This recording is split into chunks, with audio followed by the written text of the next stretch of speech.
Hello, everyone. One of the stories making rounds today is that 3 people were killed in a Moscow restaurant after an improvised explosive device was detonated there. So they're saying 3 people have been killed, 21 injured, and the story in most of the Western sources is incomplete. There are now more details coming in from the European sources and Ukrainian sources.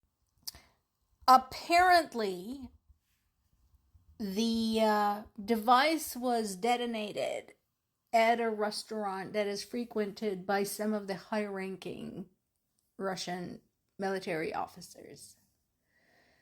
So, that is likely the reason. Nobody claimed responsibility. I suspect it was either a sole actor who did this, or possibly a branch of the organization like Atesh. So, like I said, so far we have not seen any confirmation. The people who were killed were the woman who was carrying the device, the security guard who prevented her from bringing it in, and one visitor. So the details are still coming in on this. Again, we've seen attacks like that on both sides. And as I mentioned last week, for example, an assassination plot has been discovered by the Ukrainian intelligence. At that time, it was against one of the high-ranking Ukrainian military leaders. So basically, taking the history, they're trying to assassinate, Russians are trying to assassinate Ukrainian military too, just not as successfully because Ukrainian intelligence right now is working better. Meanwhile, Ukraine, first of all, continues its campaign against Russian oil industry. 3 oil refineries have been struck in Bashkortostan. So again, that is some serious distance from the Ukrainian border. That is 600 kilometers or almost 1,000 miles from Ukraine. And right now, the news is that there have been fires at those oil refineries.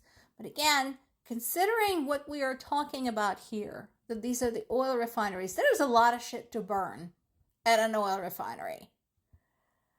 In addition, a sanctioned Russian container ship sank in the Black Sea. It was hit by Ukrainian drone. And again, Russians have been warned about this many, many times, about the fact that all of their activity in the Black Sea and the Sea of Azov is being very carefully monitored by the Ukrainian military. So right now, I think this is part of the effort to cut off Russia's access to the Mediterranean. Because if you look at the map, again, go ahead, pull up your maps. If you look at the map, look at the Sea of Azov, how it connects to the Black Sea, and then the Black Sea, of course, connects to the Mediterranean. That is the goal, to keep Russian tankers from reaching the Mediterranean, because that effectively stops them from using that route for anything. What that means geographically is that, considering that the Baltic area, their Baltic fleet is being monitored as well, that leaves them only the northern seas. The access through there, which is limited because of the weather. Winter comes very early up there along the northern coast.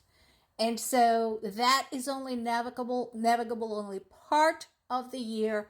Plus, Financially, it is incredibly expensive shipping anything that route.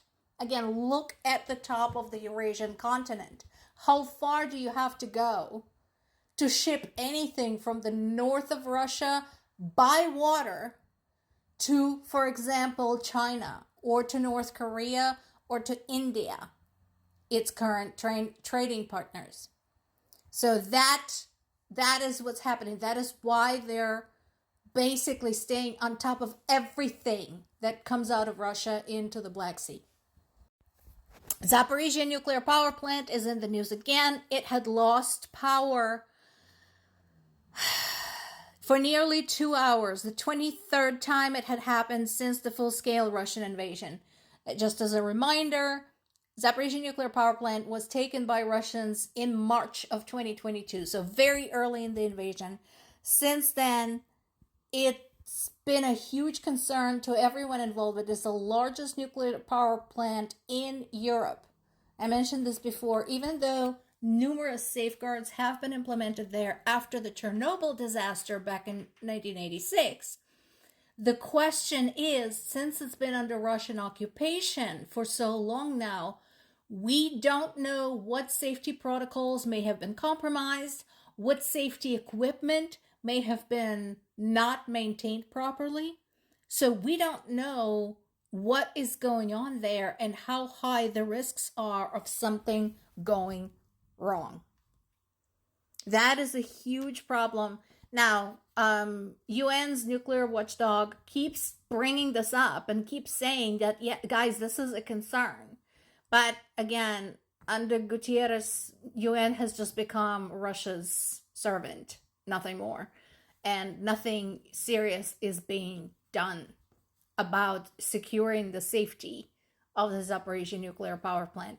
And unfortunately, because the Russians have mined all of the approaches to the plant, there's no easy way to dislodge them from there. That continues to be a problem. Meanwhile, the campaign to cut off Crimea from Russia continues and is fairly successful. So right now, they're starting to experience shortages of food and water in addition to the shortages of fuel in Crimea. Now, anybody who starts saying, oh, the civilians, it's not their fault, shut up.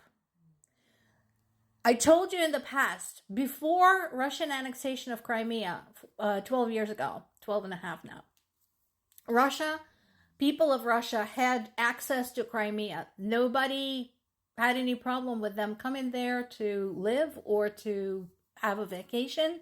Then Russia had hacked off Crimea. A bunch of them went there at the cost of displacing local population. And now they're whining that they don't like it anymore, that mean Ukrainians are making life difficult for them. You're on the occupied fucking land, buggers. Get the fuck out. Leave. Just leave. Ukrainians left you one path out of Crimea. You can take it. And yeah, people are complaining. People are trying to stock up on gas heaters, gas stoves, gas cylinders, and so on and so forth. And again, my answer is, if you don't like it, get the hell out of there. Leave. Nobody wanted you there anyway. But again, this is all part of the effort to make Crimea too hot to hold on to, which, if successful, if Russians have to pull out of Crimea, that is going to change the dynamic also for other occupied regions in the south, such as Mykolaiv and my native Zaporizhia region. Lithuania is upset because their embassy in Kyiv got damaged when a Russian missile struck nearby. They summoned the Russian embassy representative and protested. That's not going to do anything. It's just procedure. The recovery efforts continue in Kyiv. Again, massive drone and missile barrage there. At least 9 people were killed, 33 were wounded, that we know of. Plus, there was another deadly strike in the city of Kherson. Still following up on the exact numbers there. More to come.